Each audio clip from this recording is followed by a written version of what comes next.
The Washington Wizards have fully embraced the tank. After years of being mediocre in the play-in, just out of the play-in, the Wizards have embraced the idea that they are going for the superstar. And ever since that moment, this rebuild has been one of the more interesting rebuilds to watch in the entirety of the NBA. With Alex Sarr, Bub Carrington, acquiring Cam Whitmore here in the offseason, getting Tre Johnson, this team is starting to really put together something that could be really good for years to come. So today we're back with another episode of the Rebuild Report, and today we look at the Washington Wizards and how their decision to finally embrace the tank may have saved the franchise. And I think you have to start talking about this Wizards rebuild with no one other than Alex Sarr, who they got second overall just 2 years ago now. And Sarr had a very interesting rookie year, to say the least. I think while Sarr had his moments where the upside was finally starting to show itself, there were also moments where I do think that this Wizards development staff got into a little bit of a sticky situation. So first of all, defensively, Alex Sarr, I think, is definitely as good as advertised, if not just a little bit better. I mean, the dude's giving you two blocks a game, basically, with a steal. So he's giving you about 3 stocks a game as a rookie. That's very, very good, especially for, a 7-footer who you're trying to build around or with. I also think offensively we have a bit of a problem. Now, obviously, it'd be easy to sell out and just be like, oh, well, he's not very good. No, I think the bigger problem is the 3-point volume should not be what it is. So for reference, when you look at Alex Sarr's total stats and like his total field goals attempted, he took a total of 828 shots. 341 of them are 3-pointers. 41% of his shots this year were threes. And for the reference, he shot 31% from 3. That is unacceptable. And I get it, some of it is rookie growing pains. I'm not denying that whatsoever. I think if this rebuild wants to truly start taking off and not just be at the phase where they have a lot of really cool young names, I think we need to really start knowing where these players are at their best. Which I think for Sarr is very simple. He's at his best when he can get to the basket and he can kind of fight. I also do think, however, when you look at cleaning the glass, his corner 3 ball is actually not horrendous, which I think is obviously very important to remember. Because again, if you know what you're good at as a player, then you can really start to take things somewhere. But I think, again, Sarr is showing to be a good player. I'm just a little concerned about the overall ability offensively. And again, he doesn't really want to be a 5-man. He wants to play the 4, which I get. But I think, quite frankly, unless they're able to luck into another center, you kind of have to tell him, like, dude, like, and again, I think Alex Sarr is the perfect encompassing of this rebuild. There's a lot of promise here, and things are actually looking way better than we thought so at base value. We just have to hope the development goes the right way and we can get this thing going in a very good direction. And I think another key player I think we all need to watch this year as the NBA community, if we're really into hoops, Bub Carrington. Bub Carrington, I think, was one of the more interesting rookies from last season. When you look at Bub, who, by the way, played all 82 games, so that's already, I think, a huge for the Wizards, as you have a very healthy player. And when you look at his stats, they're not necessarily jumping off the page. And I also think something that's very important, Bub as a passer and playmaker, I think now that you got a Tre Johnson, is going to look even better. Because I think Bub Carrington is actually a pretty good passer and facilitator, but I think he'll look even better as a secondary passer, ball handler, playmaker, because he could be that combo guard. You don't necessarily have to stick him at the 1 and he's stuck there. I think this guy can do something really special for this team. When you watch him play, there are moments, right, where you're like, wow, this guy, he has a long way to go. But I would also say there are a lot of moments where you're like, this kid is really talented. And I think, again, the Wizards have done a very good job to me of drafting over these last few seasons. They've done a really good job at not trying to overstock at one position, but also doing a really good job at making sure, like, hey, we don't know if this guy's going to work out, so we have a little backup option.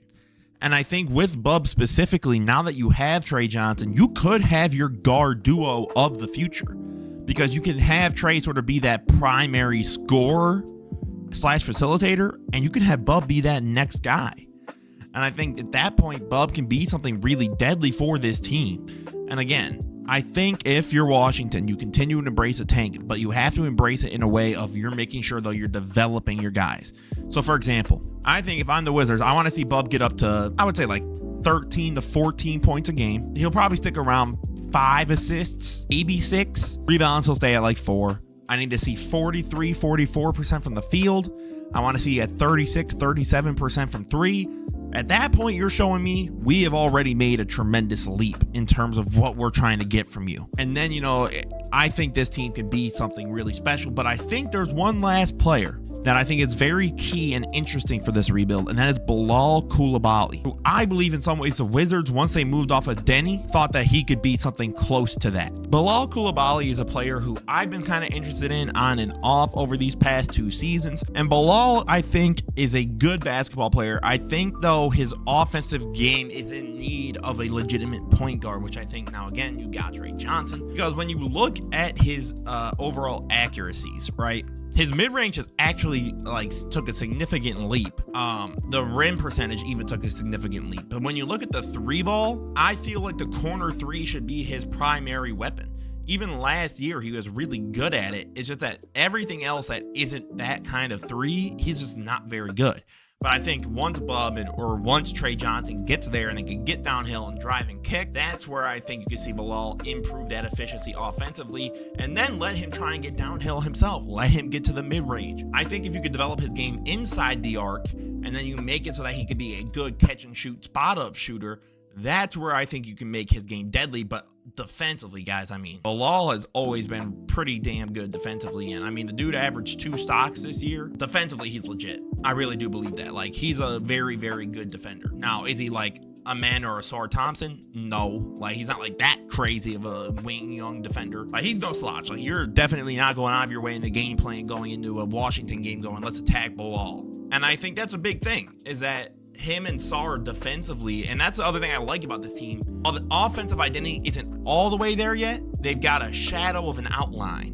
But defensively, they've got a pretty solid identity, which is we've got a really good, center, forward, whatever you want to call it. We have a good rim protector in Alex Sarr. And then we've got a really good perimeter guy in Bilal Coulibaly. Special, but I think Bilal, again, once you kind of are able to take the ball out of his hands a little bit more, or when the ball is in his hands, he can kind of work on getting inside, the 3-point line. And from there, he can operate, I think, at a much better level. And again, I think you'd probably see a jump in his efficiencies. And again, focus on that 3 ball in the corner. That's how I think if you're Washington, you can take this team from you're a cool rebuild, and I think you're actually a really interesting rebuild, to this is one of the best rebuilds going on in the NBA. And this team is on watch for next season. They can start really making a push towards becoming legit. And then finally, we get to their rebuild report grade. All around, I would give this rebuild a B, maybe a B+.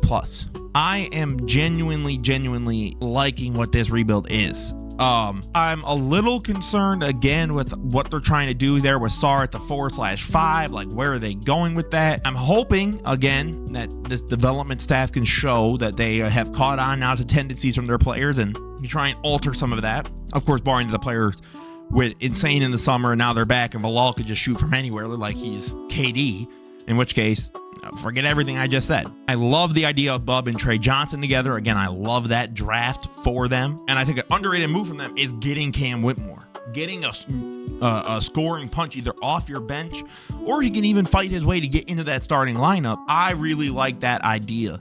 I think Washington is embracing the youth culture, and they still have vets like Chris Middleton. And again, I think that's important. Houston, I think, showed that importance.